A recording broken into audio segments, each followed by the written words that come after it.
রেগুলারের মতনই সকালবেলা উঠেই দেখো বিস্কিট খেয়ে নিচ্ছি। এটা বেকারি থেকে এনেছিলাম, এটা না কেক বিস্কুট বলে এটাকে। তো এই বিস্কুট কেন কি, সকালে একটু জল আর বিস্কুট খেয়ে নিলে তারপর অনেকগুলো কাজ থাকে, বাসি কাজ সব সারা হয়ে গেছে কিন্তু বাসি বিছানা এখনও পড়ে আছে।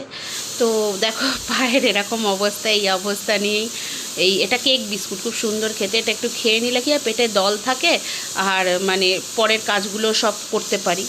তো মা কত করবে বলো, ওই পা নিয়ে আমি দেখো বিছানা ফিছানা সব ঝেড়ে নিয়েছি। আর ছেলে তো স্কুল যায়নি, এত রোদ্দুর বলে ডাক্তার ওকে যেতে বারণ করেছে।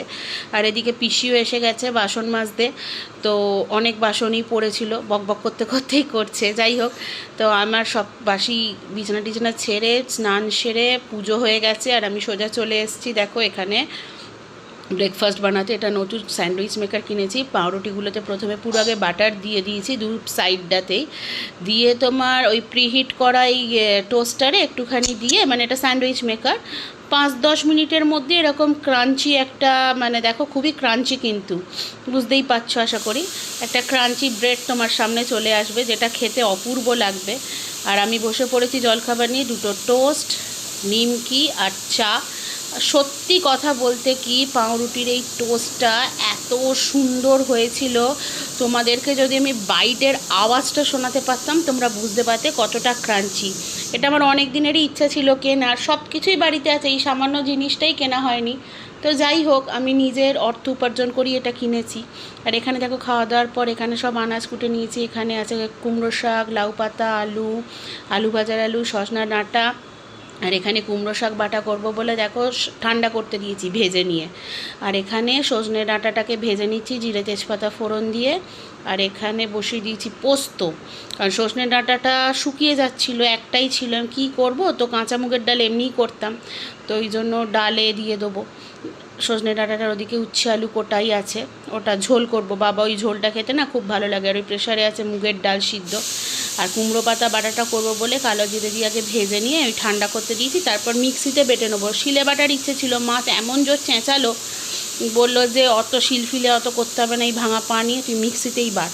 আমি ওই জন্য মিক্সিতেই বেটেছিলাম, কিন্তু খেতে কিন্তু সত্যিই খুব ভালো হয়েছিল। তো দেখো এইভাবে আমি ডালটা দিই, তাতে প্রেশারটা নোংরা হয় না। এইভাবে দেবে, বাটির মধ্যে ডাল দিয়ে পরিমাণ মতো জল দিয়ে দেবে, দেখবে প্রেশারটাও নোংরা হবে না, ডালটাও সুন্দর সিদ্ধ হবে।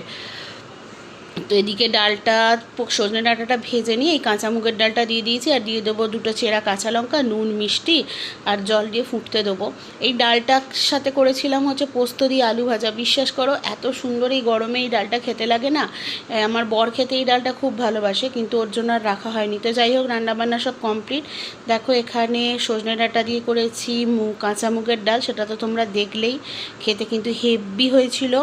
আর ডালের পাতে খাওয়ার জন্য এখানে করেছিলাম পোস্ত দিয়ে আলু ভাজা। এটা বেসিক্যালি করেছিলাম ছেলের জন্য, আমাদেরও একটু রয়ে গেছে, তো আমরাও খেয়ে নেবো। ছেলে আলু ভাজা খেতে খুব ভালোবাসে। আর এখানে দেখো করেছিলাম কুমড়ো পাতা বাটা, কি ব্যাপক খেতে হয়েছিল, কি বলবো, রসুন দিলে তো আরও সুন্দর খেতে হতো। আর এখানে করেছিলাম উচ্ছে আলুর ঝোল, এটা মা আর বাবা দুজনের জন্য করেছিলাম। আমার বাবা এই ঝোলটা খেতে এত ভালোবাসে, আমার বাবাই সব ঝোলটা খেয়ে নিয়েছে। তো এই ঝোলের রেসিপিটা পেয়ে যাবে আমার কুকিং চ্যানেল মাই স্টাইল কুকিংয়ে। আর দেখো এখানে আছে আলু দিয়ে, মানে লাউ পাতা দিয়ে পোস্ত। আর আমার নিরামিষ মানে আমার কাছে পাঁপড় ভাজা মাছ, নইলে আমি ভাত খেতে পারি না। আর ছিল আমের চাটনি। তো সব খাওয়া দাওয়া সেরে তো রাত্রেরও রান্নায় নিয়ে চলে এসেছি। রাত্রিরে দেখো বাবার জন্য করেছিলাম হাত রুটি, ছেলেকে পড়াচ্ছে ওদিকে মা। আমি বললাম আমি সব রান্নাবান্না সেরে গা ধুয়ে একদম রেস্ট নেবো। এখানে করেছি দেখো হিঙের কচুরি, একদম দক্ষিণেশ্বর স্টাইলে। আর হিঙের কচুরি দিয়ে খাওয়ার জন্য করেছি ছোলার ডাল দিয়ে আলুর তরকারি। এটা আমার বর খেতে খুব ভালোবাসে এইরকমভাবে ছোলার ডাল করলে, ওই জন্য এইভাবে করেছি। শুধুমাত্র আদা কাঁচা লঙ্কা বাটা দিয়ে করেছিলাম, আর 5 ফোড়ন তেজপাতা দিয়েছিলাম। আর খেতে কিন্তু খুব ভালো হয়েছিল, আর লাস্টে একটু ধনেপাতা দিয়ে দিয়েছিলাম। আর দেখো এখানে করেছিলাম সিমাই, লাচ্ছা সিমুইয়ের মতো করেই এটা করতে হয়, গরম ফুটন্ত দুধে দিয়ে ওপর থেকে একটুখানি ঘি ছড়িয়ে দিলেই হয়ে যায়। তো এই ছিল রাত্রের ডিনার, সব মিলিয়ে ব্যস্ততা, রিল্যাক্সে সব কিছুর মধ্যেই এই দিনটা কাটলো। যাই হোক, শুভরাত্রি, গুড নাইট।